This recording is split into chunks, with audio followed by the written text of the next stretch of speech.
प्यारे भारतवासियों, पाठक क्लासेस में एक बार फिर से आप लोग का तहे दिल से स्वागत है। दोस्तों, आज हमें एडवांस मैथ्स के सेगमेंट को स्टार्ट करना है और एडवांस मैथ्स में दोस्तों मैं ज्योमेट्री सेगमेंट से स्टार्ट करने जा रहा हूँ। ये ज्योमेट्री सेगमेंट बहुत इम्पॉर्टेंट है आपके एग्ज़ाम्स के लिए। तो दोस्तों चलिए स्टार्ट करते हैं ज्योमेट्री को। हम लोग इस पूरे ज्योमेट्री को मैं बिल्कुल बेसिक से सारे कंसेप्ट के माध्यम से पढ़ाते हुए चलूँगा और सारे प्रॉपर्टीज़ ये हैं तो क्यों हैं, इसका यूज़ क्या है और एग्ज़ाम्स में आए हुए सवाल और इसके जो बिल्कुल टफेस्ट सवाल होंगे दोस्तों, मैं उन सारे क्वेश्चंस को डील करूँगा। लेकिन इसे बताते वक्त शुरुआत में मैं एक छोटा छोटा आपसे सवाल पूछते रहूँगा दोस्तों, और उसी सवाल के माध्यम से मैं सारे कंसेप्ट को भी डील करूँगा। और जब मैं सवाल पूछूंगा बच्चों तो आप ज़रूर प्रयास करना उन सभी सवालों का जवाब देने का। तो चलिए दोस्तों स्टार्ट करते हैं ज्योमेट्री को। प्यारे बच्चों, ज्योमेट्री इसका मतलब क्या होता है? जियो का मतलब होता है पृथ्वी और मेट्री का मतलब होता है मेजरमेंट। मतलब कुल मिलाकर पृथ्वी का मेजरमेंट करना है। तो पृथ्वी का क्या मेजरमेंट करना है बच्चों? पृथ्वी पर जो भी चीज़ें विद्यमान हैं उसमें हर चीज़ पॉइंट से ही बना हुआ है बच्चों। ये पॉइंट से बना हुआ है। ये पॉइंट में क्या कह रहा है बच्चों? जैसे किसी पॉइंट को आप बहुत सारे पॉइंट को इस डायरेक्शन में मिला दीजिए या इसके पीछे की ओर मिला दीजिए तो ये एक लाइन का निर्माण कर देगा बच्चों। बहुत सारे पॉइंट का कॉम्बिनेशन जब दोनों डायरेक्शन में बढ़ा दिया जाए तो वैसे बने हुए पिक्चर को हम लोग लाइन कहते हैं। और जब किसी पॉइंट को एक ही डायरेक्शन में आगे बढ़ाया जाए बच्चों, जब एक ही डायरेक्शन में आगे बढ़ाया जाए तो इसे हम लोग रे यानी किरण कहते हैं। दोनों डायरेक्शन में बढ़ेगा, लाइन कहलाएगा। जब किसी सोर्स से निकलकर एक ही डायरेक्शन में लाइन जाएगा बच्चों तो उसको हम लोग रे कहते हैं। जैसे बल्ब से निकला हुआ प्रकाश की किरणों को हम कहते हैं, क्योंकि जो प्रकाश होते हैं बच्चों वो बल्ब से निकलकर एक ही डायरेक्शन में फ्लो होता है, इसलिए उसको हम लोग रे कहते हैं। और जब इस लाइन को हम लोग किसी दो पॉइंट पर कट कर देते हैं बच्चों तो ये जो टुकड़ा निकला इसे हम लोग लाइन सेगमेंट कहते हैं। इसे हम लोग लाइन सेगमेंट कहते हैं, जो ना तो आगे बढ़ सकेगा ना तो पीछे बढ़ सकेगा। जैसे पेड़ से कटी हुई डाली, ना तो वो आगे बढ़ेगी ना तो पीछे, इसलिए उसे लाइन सेगमेंट कहा जाता है। अब बच्चों कोई भी शेप हो, वो चाहे सीधी रेखा हो चाहे कोई कर्व जैसा पिक्चर हो बच्चों, ये सारे के सारे पिक्चर और जो शेप होते हैं ये सारा पॉइंट के कलेक्शन से ही बना होता है। और इसी कॉम्बिनेशन ऑफ पॉइंट को हम लोग लोकस कहते हैं बच्चों। अब ये एक नया वर्ड आपके सामने क्या आया? लोकस। क्या होता है लोकस? कॉम्बिनेशन ऑफ पॉइंट, जो किसी कंडीशन से जुड़कर नए नए पिक्चर का निर्माण करता है। तो ये कॉम्बिनेशन ऑफ पॉइंट किसी कंडीशन से जुड़कर, ये कंडीशन क्या हो सकता है बच्चों? जैसे कि माना एक पॉइंट है और इस पॉइंट से उन सभी कॉम्बिनेशन ऑफ पॉइंट्स की दूरी लेनी है जो इससे इक्वल डिस्टेंसेस पर हो। तो बच्चों एक ऐसा पॉइंट से उन सभी पॉइंट को लेना है, एक ऐसे पॉइंट से उन सभी पॉइंट को लेना है जो इस पॉइंट से बराबर दूरी पर हो। तो बच्चों बराबर दूरी पर जो हो इसे हम लोग रेडियस कहते हैं। और ये जो कॉम्बिनेशन ऑफ पॉइंट जिस पिक्चर का निर्माण किया बच्चों, इसे हम लोग सर्कल कहते हैं। तो ये देखा आपने, कॉम्बिनेशन ऑफ पॉइंट है बच्चों, यही लोकस है जो एक कंडीशन के अनुसार, किस कंडीशन के अनुसार कि खास पॉइंट से निश्चित दूरी पर होनी चाहिए, तो एक पिक्चर का निर्माण किया, एक शेप का निर्माण किया बच्चों, जिसे हम लोग लोकस ऑफ पॉइंट और सर्कल कहते हैं बच्चों। इस लोकस का मतलब लोकेशन भी होता है बच्चों। लोकेशन किस सेंस में होता है प्यारे बच्चों? जब हम लोग किसी शेप का लोकेशन को किसी रेफरेंस के आधार पर जानने का प्रयास करते हैं कि उससे कितनी दूरी पर है, तो ये जब उसके पोजीशन को किसी रेफरेंस के आधार पर जानने का प्रयास करते हैं बच्चों तो उसे हम लोग कोऑर्डिनेट ज्योमेट्री कहते हैं। एक पॉइंट से, एक ओरिजिन पॉइंट से इस सर्कल का डिस्टेंस, इस किसी सेंटर का डिस्टेंस को मेजरमेंट करेंगे तो वो कोऑर्डिनेट ज्योमेट्री कहलाएगा बच्चों, जब उसके लोकेशन को जानने का प्रयास करेंगे। और जब इस शेप के प्रॉपर्टीज़ के बारे में जानने का प्रयास करते हैं बच्चों हम लोग, तो इसे हम लोग ज्योमेट्री कहते हैं। तो अभी हमारा ताल्लुकात है बच्चों ज्योमेट्री से, उसके शेप से, उसके प्रॉपर्टीज़ से। तो बच्चों कोई भी चीज़ का निर्माण कॉम्बिनेशन ऑफ पॉइंट से ही हुआ है, जिसे हम लोग लोकस कहते हैं बच्चों, और इसी ज्योमेट्री में हम लोग को इन चीज़ों को पढ़ना है। तो पहला प्रॉपर्टी स्टार्ट करते हैं बच्चों एक पहले सवाल के साथ। सवाल है प्यारे बच्चों, सवाल ये है कि दो अक्यूट एंगल को मिलाने से इन 4 ऑप्शन में से कौन सा ऑप्शन नहीं बनेगा, ये आपको बतलाना है बच्चों। यहां अक्यूट एंगल है बच्चों, अक्यूट का मतलब होता है न्यून कोण, राइट एंगल का मतलब होता है समकोण, ऑब्ट्यूस का मतलब होता है अधिक कोण, और रिफ्लेक्स का मतलब होता है बच्चों वृहत कोण। दो अक्यूट एंगल को मिलाने से इन चारों में से कौन सा एंगल नहीं बनेगा। तो पहले जरूरी होगा ये जानना कि acute angle, right angle, obtuse angle, reflex angle होता क्या है। तो चलिए पहले इसे जानते हैं। तो चलिए बच्चों जरा इसे समझा जाए। देखिए बच्चों, दो लाइन जिस पॉइंट पर मीट करता है बच्चों, वहां एक एंगल बनता है और उस पॉइंट को हम लोग वर्टेक्स कहते हैं बच्चों। उस पॉइंट को हम लोग वर्टेक्स कहते हैं। इसका मतलब शीर्ष होता है बच्चों। वर्टेक्स का मतलब शीर्ष होता है या सिरा होता है बच्चों।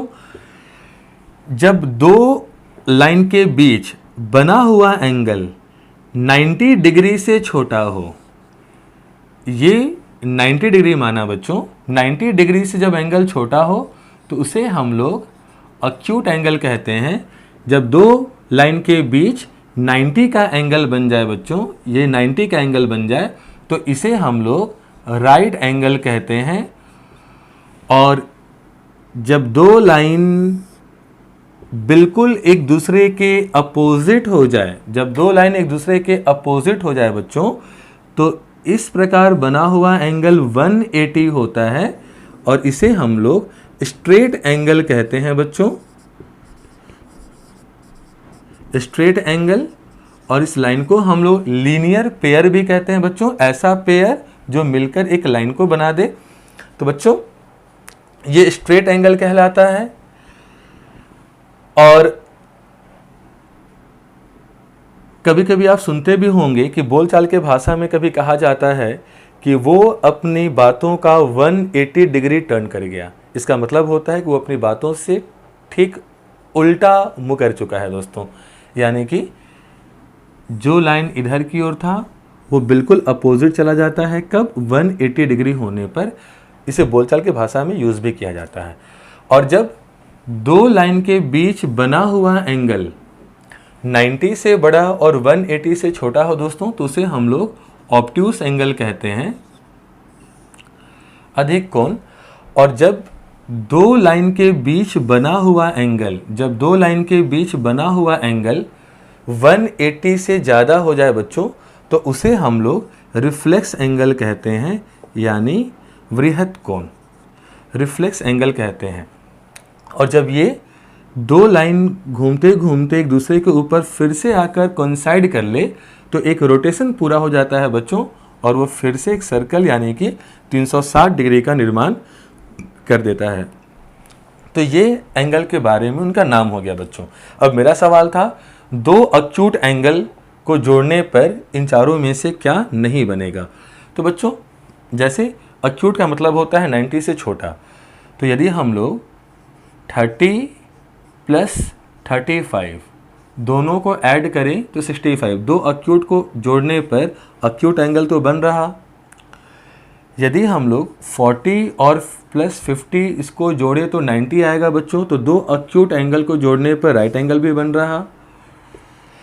यदि हम लोग 80 और प्लस 70 को प्लस करें तो 150 होगा बच्चों। तो दो अक्यूट एंगल को जोड़ने पर ऑब्ट्यूस एंगल भी बन रहा। लेकिन बच्चों दो अक्यूट यानी जो 90 से छोटा है उन दोनों को जोड़ने पर कभी भी एंगल 180 से ज़्यादा नहीं बन पाएगा, यानी दो एक्यूट को जोड़ने पर रिफ्लेक्स एंगल कभी भी नहीं बन पाएगा। इसलिए हमारा जवाब होगा क्या? Reflex angle. दो एक्यूट एंगल को जोड़ने से रिफ्लेक्स एंगल का निर्माण नहीं हो सकता। चलिए दोस्तों, चलते हैं दूसरे सवाल की ओर। बच्चों, दूसरा सवाल है, किसी एंगल का कॉम्प्लीमेंट्री एंगल उसके सप्लीमेंट्री एंगल का 1/4 है, तो उस एंगल का मान क्या होगा? किसी कोण का पूरक कोण उसके समपूरक कोण का 1/4 है, तो उस कोण का मान क्या होगा? तो बच्चों, अब जरा सा यहां पर वर्ड आया है पूरक समपूरक, इसे पहले समझ लेते हैं। बच्चों, जब दो एंगल को जोड़ने पे 90 डिग्री बने तो उसे हम लोग एक दूसरे का कॉम्प्लीमेंट कहते हैं, कॉम्प्लीमेंट्री एंगल कहते हैं बच्चों। और जब दो एंगल को जोड़ने पर 180 बने तो उसे एक दूसरे का सप्लीमेंट कहा जाता है। तो बच्चों, ये है कॉम्प्लीमेंट्री एंगल और ये है बच्चों सप्लीमेंट्री एंगल। अब बच्चों, मैंने आपको कहा किसी एंगल का कॉम्प्लीमेंट्री एंगल, अगर ये x है तो इसका कॉम्प्लीमेंट्री एंगल 90 - x होगा। इस एंगल के सप्लीमेंट्री का, अगर ये x है तो इसका सप्लीमेंट्री एंगल 180 - x होगा। और बच्चों, कहा गया है कि कॉम्प्लीमेंट्री एंगल सप्लीमेंट्री एंगल का 1/4 है। सप्लीमेंट्री एंगल का 1/4 किसके बराबर है? तो कॉम्प्लीमेंट्री एंगल के बराबर है बच्चों। यदि आप इसे सॉल्व करेंगे तो यहाँ 94 जा 360 - 4x = 180 - x आएगा। और आप इसे सॉल्व करेंगे बच्चों तो -4x उधर जाकर +4x बन जाएगा। +4x - x = 3x आएगा और 3x बराबर 180, 3 से चला जाएगा, x = 60 आएगा बच्चों। यानी उस एंगल का मान 60 होगा। अब यदि आप 60 का सप्लीमेंट्री निकालेंगे बच्चों तो 180 - 60 यानी 120 होगा। और 60 का कॉम्प्लीमेंट्री निकालेंगे बच्चों तो 90 - 60 यानी 30 होगा। और क्वेश्चन में कहा गया था कि कॉम्प्लीमेंट्री एंगल सप्लीमेंट्री एंगल का 1/4 होना चाहिए, जो हो रहा बच्चों, यानी ये ऑप्शन बिल्कुल हमारा सही है। चलिए बच्चों, चलते हैं अगले सवाल। अगला सवाल है हम लोगों का कि यदि किसी दो पैरेलल लाइन को किसी ट्रांसवर्सल लाइन से कट कर दिया जाए और यदि यहाँ का एंगल हम लोगों को x + 52 और यहाँ का एंगल हम लोगों को 2x - 100 दिया हुआ है, तो x का मान क्या होगा, इन एंगल्स का मान क्या होगा? और यदि इस एंगल का बाइसेक्टर और इस एंगल का बाइसेक्टर एक दूसरे को किसी पॉइंट पर कट करे तो ये एंगल कितना बनेगा बच्चों, ये हमसे पूछा जा रहा। तो सबसे पहले, अब जब दो पैरेलल लाइन, बच्चों ये पैरेलल लाइन जिसके बीच की दूरी हर जगह बराबर हो और जिसको आगे या पीछे बढ़ाने पर एक दूसरे को कहीं भी इंटरसेक्ट ना करे, उसे हम लोग पैरेलल कहते हैं। और इसे जुड़े हुए पहले बच्चों, जब दो पैरेलल लाइन को कोई ट्रांसवर्सल लाइन कट करता है तो कई सारे पेयर ऑफ एंगल्स ऐसे हैं जो आपस में इक्वल होते हैं और उसका अपना अपना एक नाम भी होता है। तो चलिए पहले उस बेस प्रॉपर्टीज़ को समझ लेते हैं, नाम जान लेते हैं बच्चों, फिर सवाल को हम लोग बहुत आसानी से बना सकते हैं। इसको हम लोग इसमें जैसे बच्चों क्या कंडीशन है, माना दो पैरेलल लाइन जिसे एक ट्रांसवर्सल लाइन कट कर रहा, तो बच्चों यदि इसे हम लोग A मानेंगे माना ये B है, ये माना C है और ये माना D है, ये माना E, ये माना F, ये माना G और ये माना H। तो बच्चों यहाँ पे आपको देखकर पता चल रहा होगा कि इसमें जो छोटा छोटा एंगल है वो आपस में बराबर है। जैसे मान लीजिए बच्चों कि अगर ये वाला एंगल 60 हो तो लीनियर पेयर से ये वाला एंगल 180 माइनस 60 यानी 120 होगा, और ये 120 है तो ये भी 120 होगा, और ये 60 है तो ये भी 60 होगा, और ये 60 है बच्चों तो ये भी 60 होगा, ये 120 है तो ये भी 120 होगा, ये 60 तो ये भी 60 होगा, ये 120 तो ये भी 120 होगा बच्चों। तो इसमें से कौन कौन सा एंगल बराबर है ये आपको दिख रहा है बच्चों। अब ये एंगल बराबर है तो किस नाम से है ये नाम आपको जानना है बच्चों। यहाँ सबसे पहले बी डी के बराबर होगा और ए सी के बराबर होगा, और ये दोनों एक दूसरे का अपोजिट है बच्चों, तो इसे हम लोग अपोजिट एंगल कहते हैं। तो पहला पॉइंट बच्चों अपोजिट एंगल। अपोजिट एंगल यानी कि विपरीत कोण या शीर्षा विमुख कोण। बच्चों अपोजिट एंगल से यहाँ पे कौन कौन बराबर होगा, ए सी के बराबर होगा, ए सी के बराबर होगा, बी डी के बराबर होगा, ई जी के बराबर होगा और एफ एच के बराबर होगा। ये अपोजिट एंगल से हो गया बच्चों पहला। दूसरा कॉरेस्पॉन्डिंग एंगल। बच्चों कॉरेस्पॉन्डिंग का मतलब होता है संगत कोण। कॉरेस्पॉन्डिंग एंगल, कॉरेस्पॉन्डिंग का मतलब होता है बच्चों संगत कोण। अब इस नाम से कौन कौन से एंगल बराबर होते हैं बच्चों, जब लाइन के एक ही तरफ के जो एंगल बराबर है बच्चों उसे हम लोग कॉरेस्पॉन्डिंग कहते हैं। जैसे बी एफ के बराबर है बच्चों, बी बराबर एफ है, सी बराबर जी है, ए बराबर ई है, डी बराबर एच है। ये कहलाता है बच्चों कॉरेस्पॉन्डिंग एंगल। अब जब ट्रांसवर्सल लाइन के दोनों तरफ के एंगल जो आपस में बराबर होते हैं बच्चों, ये कहलाता है अल्टरनेट एंगल। तो तीसरा पॉइंट क्या आया बच्चों, अल्टरनेट एंगल।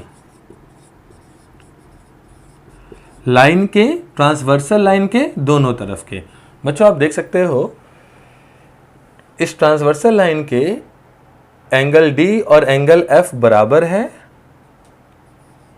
और एंगल सी एंगल ई के बराबर है, और चूंकि ये पैरेलल लाइन के अंदर में है बच्चों तो ये अल्टरनेट कहलाएगा, लेकिन ये अल्टरनेट इंटीरियर कहलाएगा बच्चों, अल्टरनेट इंटीरियर एंगल। और आप देख सकते हो ट्रांसवर्सल लाइन के दोनों तरफ में ए जी के बराबर है बच्चों, ए बराबर जी है, और बी बराबर एच है।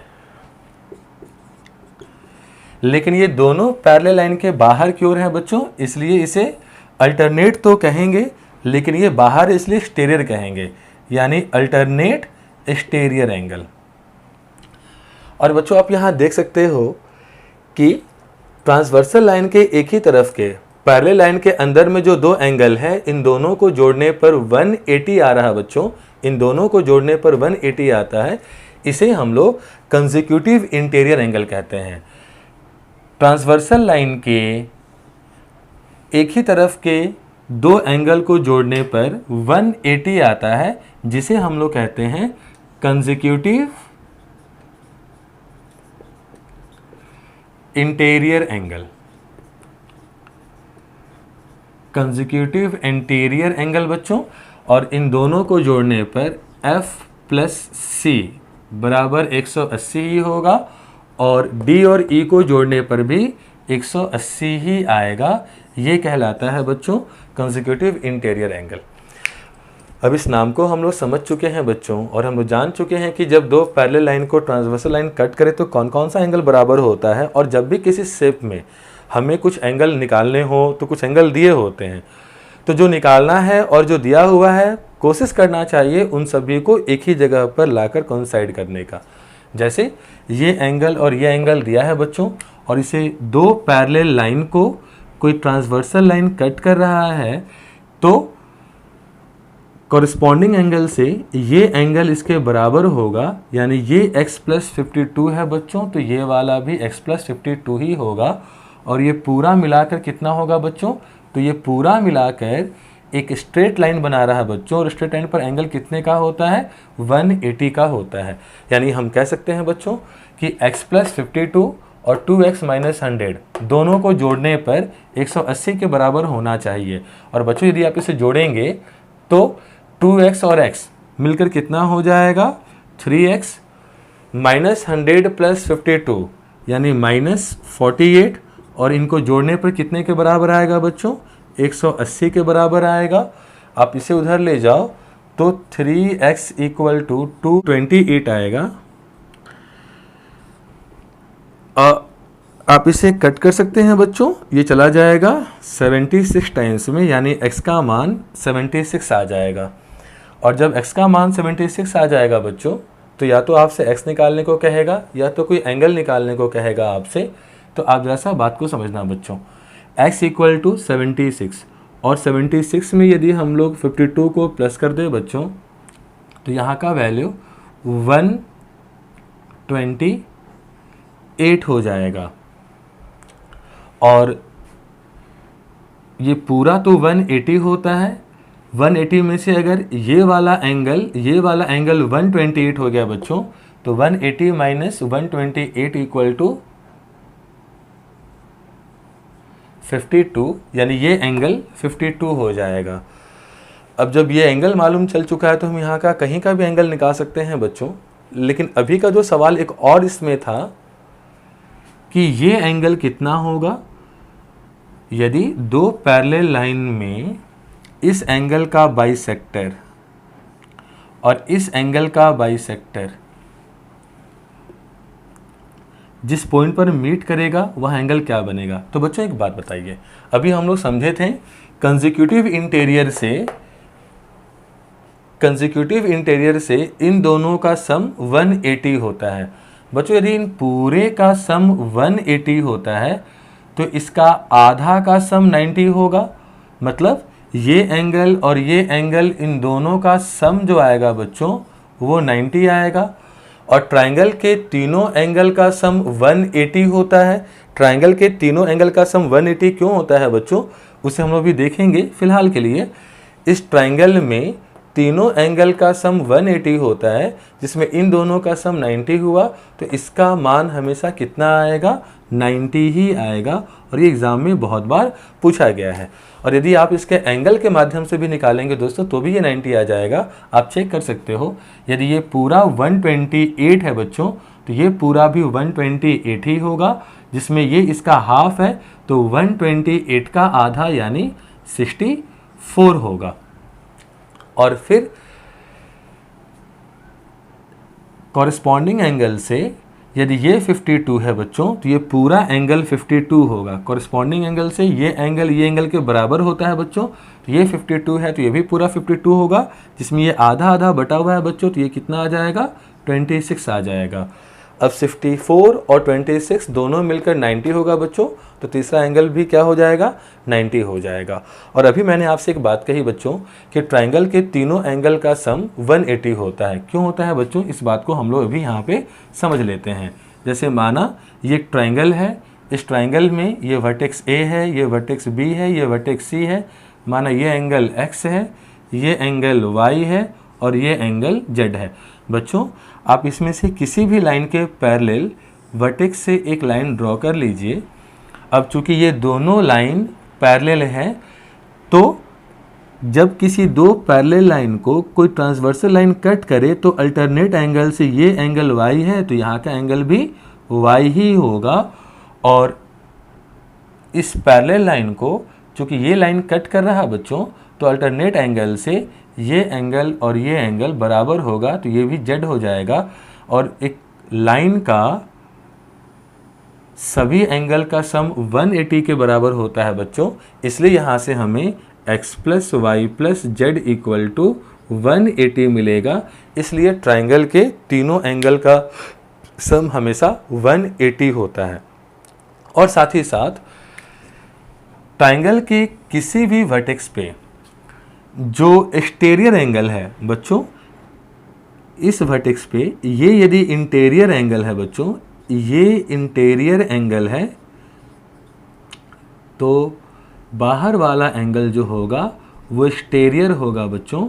और एक्सटीरियर एंगल जो होता है, जो किसी वर्टेक्स का एक्सटीरियर एंगल होता है, वो इसके अपोजिट इंटीरियर के सम के बराबर होता है। अपोजिट इंटीरियर का मतलब क्या हो गया बच्चों, कि इसके साथ वाला इंटीरियर तो ये वाला है, आप इसे मत लेना, इसका जो अपोजिट साइड का इंटीरियर है आप उसे लेना।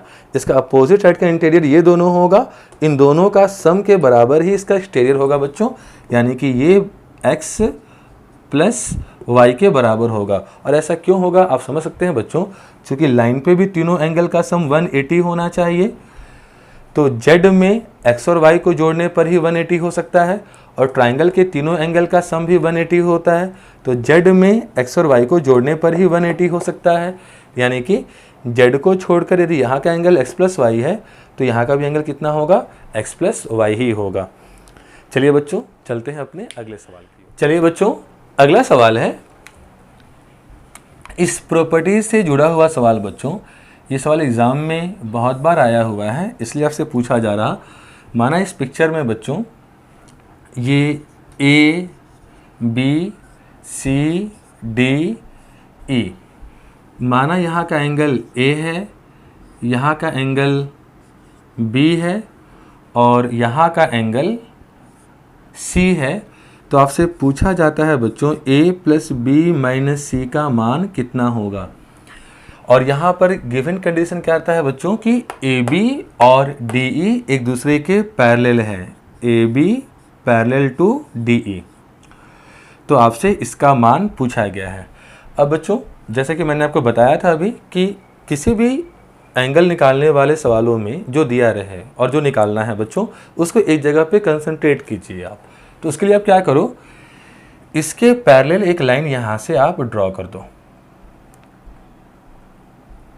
इस पॉइंट का नाम C था बच्चों, इस पॉइंट का नाम C था। इसके पैरेलल एक लाइन यहाँ ड्रॉ कर दो बच्चों। तो ये तीनों लाइन एक दूसरे के पैरेलल हो जाएंगे। अब हम जानते हैं बच्चों कि दो पैरेलल लाइन को कोई ट्रांसवर्स लाइन कट करे तो अल्टरनेट एंगल से ये एंगल इस एंगल के बराबर होगा। ये A है तो ये भी A होगा। और दो लाइन पैरेलल हो तो कंसेक्यूटिव इंटीरियर से दोनों एंगल को जोड़ने पर 180 आना चाहिए बच्चों। तो यदि ये C है तो ये 180 माइनस C हो जाएगा। और अब यहाँ से देखा जाए बच्चों तो ये A और ये B और ये 180 माइनस C मिलकर एक सर्कल का निर्माण कर रहा, और सर्कल के तीनों एंगल का सम 360 डिग्री होता है बच्चों। इसलिए A plus B plus 180 minus C equal to 360 degree होगा। 180 उधर जाएगा बच्चों, तो यहाँ से A plus B minus C 180 minus में जाएगा तो 180 आ जाएगा।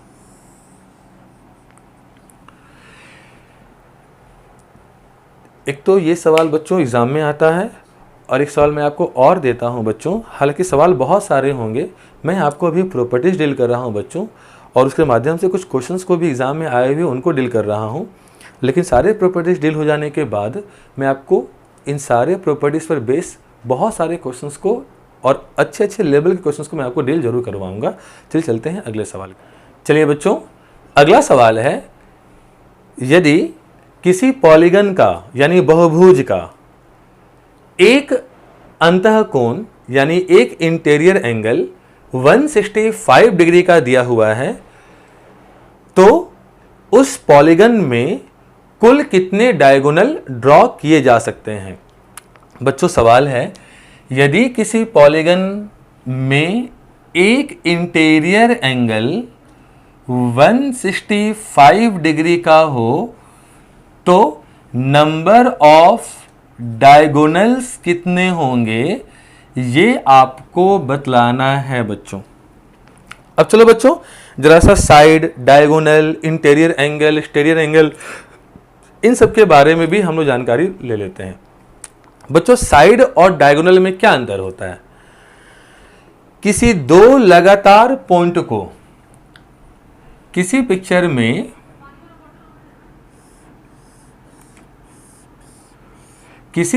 में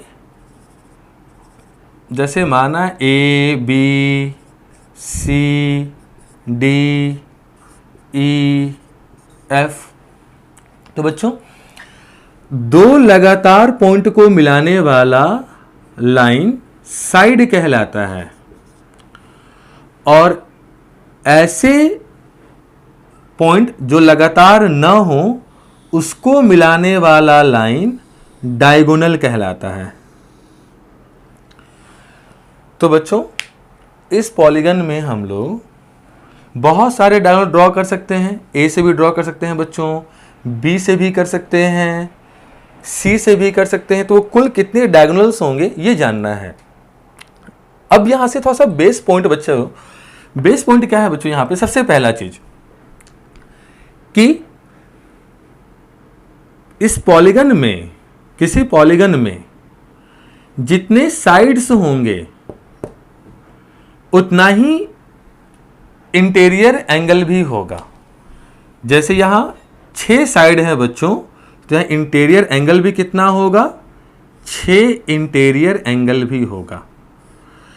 मतलब number of sides is equal to number of angle.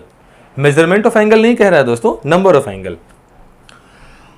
और पहला सवाल कि एन साइडेड पॉलीगन से आप कुल कितने सेपरेट ट्रायंगल ड्रॉ कर सकते हैं?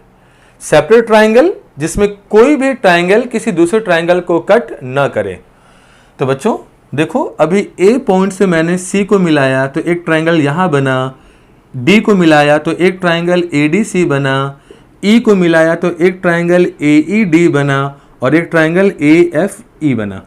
बच्चों यहां कुल number of triangle, separate triangle जो किसी को कट ना करे, इसमें कोई ट्रायंगल किसी को कट नहीं कर रहा बच्चों, इसमें कोई ट्रायंगल किसी को कट नहीं कर रहा। ये सारे सेपरेट ट्रायंगल्स कितने बने हैं? 1 2 3 4। पॉइंट कितने थे बच्चों? 6। ट्रायंगल कितने बने? 4। कितना कम? 2 कम। ये 2 ही कम क्यों हुआ बच्चों? क्योंकि आप देखो ट्रायंगल बनाने के लिए, किसी भी पॉइंट से ट्रायंगल बनाने के लिए हम लोगों को 2 पॉइंट छोड़ना पड़ रहा। 2 पॉइंट कौन कौन सा छोड़ना पड़ रहा बच्चों? ये पॉइंट इसके साथ मिलकर ट्रायंगल नहीं बना पा रहा और ये पॉइंट इसके साथ मिलकर ट्रायंगल नहीं बना पा रहा, जिस कारण से हम लोगों को 2 पॉइंट छोड़ना पड़ रहा। यहाँ सेपरेट ट्रायंगल के बारे में बात हो रही है। ऐसा कोई ट्रायंगल नहीं बनना चाहिए जिसमें कोई एक ट्रायंगल दूसरे ट्रायंगल को कट कर दे बच्चों। तो यहाँ पे 2 पॉइंट को छोड़ना पड़ेगा, बाकी से मिलकर ये ट्रायंगल बना रहा बच्चों। इसलिए यहाँ पे नंबर ऑफ ट्रायंगल्स का फॉर्मूला, नंबर ऑफ ट्रायंगल का फॉर्मूला n-2 होगा। जितने भी पॉइंट हो उसमें 2 कम कर देंगे हम लोग। अब बच्चों जितना ट्रायंगल बने, हर ट्रायंगल का इंटीरियर एंगल का सम 180 डिग्री होता है। तो इस पॉलीगन में जितने भी ट्रायंगल बनेंगे, हर ट्रायंगल 180 का होता है। तो सारे ट्रायंगल को 180 से इंटू करने पर इस पूरे पॉलीगन के इंटीरियर एंगल का सम का पता चल जाएगा। तो एक दूसरा फॉर्मूला जनरेट होता है बच्चों, sum of interior angle of n sided polygon. कितने साइड के पॉलीगन है? एन साइड के। तो बच्चों सबसे पहले एन साइड वाले पॉलीगन से कितने ट्राइंगल बनेंगे? तो n-2 बनेंगे। और हर ट्राइंगल में एंगल का सम कितना होता है? 180। इसलिए किसी पॉलीगन का सभी इंटीरियर एंगल का सम कितना आएगा? फॉर्मूला उसका n-2 इंटू 180। अगर सभी एंगल का सम इतना आएगा बच्चों, तो एक इंटीरियर एंगल कितना आएगा? तो किसी सम बहुभुज में सभी एंगल का मान आपस में बराबर बराबर होता है बच्चों, बराबर बराबर होता है। तो सम को नंबर ऑफ एंगल से डिवाइड करने पर एक इंटीरियर का मान निकल जाएगा। इसलिए one interior angle of polygon, तो सम को, जो सम आया था बच्चों, उसको नंबर ऑफ एंगल से डिवाइड करने पे एक एंगल का मान निकल जाएगा, यानी n-2 इंटू 180/n आ जाएगा। अब यहां हम बात करते हैं बच्चों एक्सटीरियर एंगल के बारे में। एक बहुत अच्छा सा सवाल पूछा जाता है बच्चों, sum of all the exterior angle of any polygon. किसी पॉलीगन का सभी बाह्य कोण का योग कितना होगा? तो बच्चों आप देख सकते हो आप यहां से। चलिए इसी पे बात करते हैं हम लोग। चलो या फिर पिक्चर अलग से बना लेते हैं ताकि समझना आपके लिए आसान हो जाए। जैसे माना बच्चों ये ऊपर वाला ही शेप है, हेक्सागोनल का ही, ये इंटीरियर है बच्चों, ये सारा इंटीरियर एंगल है, ये सारा इंटीरियर एंगल है। यदि इसका एक्सटीरियर निकाला जाए बच्चों, ये एक्सटीरियर, इसका ये एक्सटीरियर, इसका ये एक्सटीरियर, इसका ये एक्सटीरियर, इसका ये, तो देखो बच्चों इन दो लाइन के बीच में जो ये एक्सटीरियर है वही एक्सटीरियर ये है बच्चों। इन दो लाइन के बीच में जो ये एक्सटीरियर है बच्चों वही एक्सटीरियर यहाँ भी होगा। जो एक्सटीरियर यहाँ है बच्चों वही एक्सटीरियर यहाँ भी होगा। जो यहाँ एक्सटीरियर है वही एक्सटीरियर यहाँ भी होगा। जो यहाँ है बच्चों वही एक्सटीरियर यहाँ भी होगा। और जो यहाँ एक्सटीरियर बच्चों वही एक्सटीरियर यहाँ भी होगा। तो आप गौर करो बच्चों, इन सारे एक्सटीरियर को जोड़ने पर एक सर्कल का निर्माण हो गया बच्चों। ये फोटो जरा सर्कल का तरीके से नहीं बना, आप सही से बना लेना बच्चों। सारे एक्सटीरियर, पॉलीगन के सारे एक्सटीरियर को जोड़ने पर एक सर्कल का निर्माण हो जाता है। और सर्कल में जो एंगल पूरा सम होता है बच्चों, एक सर्कल पूरा जो होता है वो 360 डिग्री का होता है। इसलिए sum of all the exterior angle of any polygon वो 360 के बराबर ही होगा। तो हम लोग कह सकते हैं बच्चों, sum of all exterior angle of any polygon is 360 degree. सारे एंगल जितने साइड्स होंगे, जितने नंबर ऑफ साइड्स होंगे, उतने ही नंबर ऑफ इंटीरियर एंगल होंगे और उतने ही नंबर ऑफ एक्सटीरियर एंगल होंगे। तो बच्चों किसी भी पॉलीगन के जो n साइड का हो, सभी एंगल को जोड़ने पर, सभी एक्सटीरियर को जोड़ने पर 360 आता है। तो एक एक्सटीरियर का मान निकालने के लिए 360 को n से डिवाइड करना होगा। यानी हम कह सकते हैं बच्चों कि 1 exterior angle is equal to 360 divided by number of angles. n side है तो नंबर ऑफ एंगल्स भी कितने होंगे बच्चों? n एंगल्स होंगे। और n एंगल्स होंगे, n नंबर ऑफ साइड भी होगा। तो बच्चों एक्सटीरियर एंगल यानी 360 divided by number of sides. और यहाँ से अगर हम नंबर ऑफ साइड को यहाँ ले आए बच्चों, तो एक फॉर्मूला मिलेगा n, that means number of sides. कितना साइडेड पॉलीगन है? n बराबर 360 डिवाइडेड बाय एक्सटीरियर एंगल। ये फॉर्मूला बहुत यूज होता है बच्चों। Number of side equal to 360 by exterior angle. अब चलिए बच्चों, यहाँ से सारा फॉर्मूला हम लोग को मालूम है। एक बार रिकॉल कर लेते हैं। n साइडेड पॉलीगन में नंबर ऑफ सेपरेट ट्राइंगल, आप यहाँ सेपरेट कर लेना बच्चों कि कोई भी ट्राइंगल किसी को कट ना कर रहा हो। Number of separate triangle n-2, sum of interior angle n-2 into 180, one interior angle n minus 2 into 180/n, sum of all exterior angle 360 degree, one exterior angle is equal to 360 by number of side या number of angle, n equal to number of sides बराबर, जब n यहाँ जाएगा तो exterior angle divide में आएगा बच्चों, 360 by exterior angle हो जाएगा। अब हमारा सवाल था बच्चों कि अगर किसी पॉलीगन का एक इंटीरियर एंगल 165 हो तो डायगोनल कितने होंगे।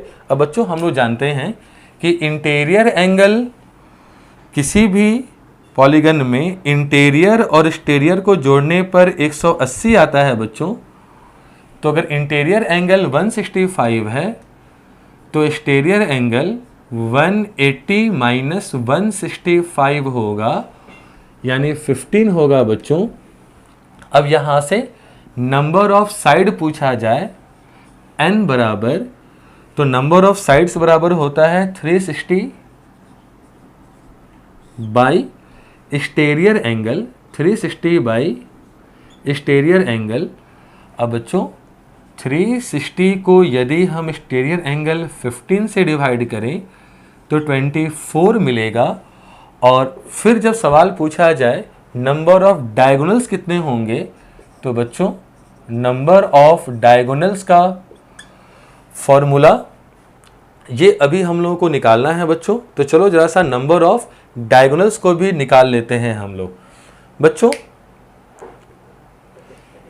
आप जरा गौर करना, डायगोनल निकाला कैसे जाता है। आप यहां देखो, डायगोनल बनाने के लिए ना हमें हमेशा 3 पॉइंट को ना हटाकर चलना होता है बच्चों। जैसे कि मान लीजिए आपने इस पॉइंट से यहां पर डायगोनल बनाया, तो देखो बच्चों यहां पर 1 पॉइंट, 2 पॉइंट, 3 पॉइंट, ये अपने आप से नहीं बनाएगा, ये इससे नहीं बनाएगा, ये इससे नहीं बनाएगा। 3 पॉइंट हमेशा छूट जाता है। तो हमेशा जितने भी पॉइंट्स होंगे उनमें से 3 पॉइंट छूटेगा, n-3। कौन कौन सा 3 पॉइंट छूटेगा बच्चों, ये खुद अपने आप से डायगोनल नहीं बनाएगा और ठीक कंसेक्यूटिव पॉइंट जो उसके बगल वाले हैं उससे नहीं बनाएगा, क्योंकि 2 कंसेक्यूटिव पॉइंट को मिलाने वाले लाइन को हम लोग साइड कहते हैं बच्चों। तो 3 पॉइंट तो छूट जाएगा, पहला बात। और जब डायगोनल बनाएंगे बच्चों हम लोग, मान लो जैसे कि 3 पॉइंट छूट गया तो ये इससे बनाएगा, इससे बनाएगा, इससे बनाएगा। तो ये काम डायगोनल बनाने का हम लोग कितने पॉइंट से कर सकते हैं, ए से भी कर सकते हैं, बी से भी, बी इससे बनाएगा, इससे बनाएगा, इससे बनाएगा। सी से भी कर सकते हैं हम लोग, सी इससे ही बनाएगा, इससे ही बनाएगा, इससे ही बनाएगा। डी से भी कर सकते हैं हम लोग, डी बी से ही बनाएगा, ए से ही बनाएगा, एफ से बनाएगा। ई से भी कर सकते हैं हम लोग, सी से ही बनाएगा, बी से ही बनाएगा, ए से बनाएगा, एफ से ही बना सकते हैं बच्चों हम लोग। तो ये जो n-3 वाला काम है ये केवल एक पॉइंट से नहीं, हम लोग ये काम n पॉइंट से कर सकते हैं बच्चों। इसलिए इंटू किससे करना होगा, n से, n इंटू n-3। अब चूंकि आप एक बार गौर करना बच्चों, जब हम a से डायगोनल जनरेट करने गए तो एक बार हम a से c तक डायगोनल बनाए होंगे, और जब वही काम हम c से किए होंगे तो c से a भी बनाए होंगे। तो ये लाइन एक ही है, लेकिन काउंट कितने बार हो गया है, 2 बार। वही बात जब a और d के बीच देखे होंगे, तो जब a से बनाना स्टार्ट किए होंगे तो a से d भी बना होगा। और जब n पॉइंट में हम a भी लिए हैं, d भी लिए हैं, तो जब d से a बनाए होंगे बच्चों, तो जो da डायगोनल बना होगा और जो a से ad डायगोनल बना होगा, ये दोनों तो एक ही डायगोनल है, लेकिन काउंट कितनी बार हो गया, ये 2-2 बार। तो हर पॉइंट से जो डायगोनल बनाए हैं बच्चों हम लोग, वो दोनों साइड से बार बार ले लिया गया है, मतलब उसको डबल काउंट कर लिया गया है। इसलिए उसको किससे डिवाइड करना होगा, 2 से। यानी नंबर ऑफ डायगोनल का फॉर्मूला होता है बच्चों n इंटू n-3/2, जहां n नंबर ऑफ साइड्स हैं। यहाँ कितने साइड आए हैं बच्चों, 24। तो आप यहाँ लिख लो n का वैल्यू 24, 24 माइनस 3 21 डिवाइडेड बाई 2, ये जाएगा बच्चों 12 टाइम्स में। 21 को 12 से इंटू कर देंगे बच्चों, 252 आ जाएगा। यानी इंटीरियर एंगल 165 है, तो स्टेरियर एंगल 15 होगा और वो कितना साइडेड पॉलीगन होगा बच्चों, तो n का वैल्यू 360 बाई स्टेरियर यानी कि 24 साइडेड पॉलीगन होंगे। और जो 24 साइडेड पॉलीगन होते हैं बच्चों उसमें कुल डायगोनल की संख्या कितनी होगी, 252 होगी। तो बच्चों इन सभी बेसिक पॉइंट्स को हम लोगों ने देख लिया। अब बच्चों हम लोग अगले वीडियो में स्टार्ट करेंगे जहां इन सारे बेसिक पॉइंट से जुड़ा हुआ जो अच्छा सवाल है उसको हम लोग सीखेंगे बच्चों। आप इसे अच्छे तरीके से प्रैक्टिस करना बच्चों। मैंने आपको पहले बता रखा है कि हम लोग बिल्कुल बेस से स्टार्ट करेंगे और बहुत अच्छे लेवल के क्वेश्चंस को करेंगे बच्चों। और हर जगह सिर्फ हम लोग सवालों को और फॉर्मूला नहीं रटेंगे, क्यों होता है, उसका यूज कैसे होता है, कोई भी एक पॉइंट ऐसा नहीं छोड़ूंगा, कोई भी एक सवाल नहीं छोड़ूंगा जिससे आपका एग्जाम में कोई भी एक सवाल छूट सके। एडवांस इतने अच्छे तरीके से पढ़ाऊंगा बच्चों कि आपका एक भी क्वेश्चन एग्जाम में छूटेगा नहीं। हर पॉइंट पर वो हुआ तो क्यों हुआ, कैसे हुआ, हर चीज को डिस्कस करते हुए चलेंगे हम लोग। आप इन सभी चीजों को जानेंगे ना बच्चों, कैसे होते चलते ये सारी चीजें, तो आपको खुद जानने में इंटरेस्ट आएगा और फॉर्मूला याद करने से बच पाएंगे। सिर्फ इसी का नहीं, हम लोग जो मेंसुरेशन पढ़ेंगे बच्चों उसमें 2D 3D पिक्चर का जो फॉर्मूलाज होता है काफ़ी लंबा फॉर्मूला जाता है। मैं आपको एक भी फॉर्मूला रटने नहीं दूंगा, मैं सारा कंसेप्ट आपको इतने अच्छे तरीके से बताते चलूंगा बच्चों कि आप खुद में सारे फॉर्मूला को समझ पाएंगे, खुद ही जनरेट कर पाएंगे। तो चलिए बच्चों मिलते हैं अगले क्लास में नए वीडियो के साथ में, जहां हम लोग ज्योमेट्री का अच्छे क्वेश्चंस इस पॉइंट पर बेस्ड और आगे जो बहुत अच्छे पॉइंट्स आएंगे बच्चों, ट्रायंगल का प्रॉपर्टीज जहां एंगल बाइसेक्टर, मीडियन, एल्टीट्यूड वाला part, side bisector, perpendicular side bisector, बहुत अच्छे पॉइंट है बच्चों। उन सारे सेगमेंट पे हम लोग चर्चा करेंगे। चलिए मिलते हैं अगले क्लास में लो बच्चों, तब तक के लिए आप स्वस्थ रहें, खुश रहें, धन्यवाद।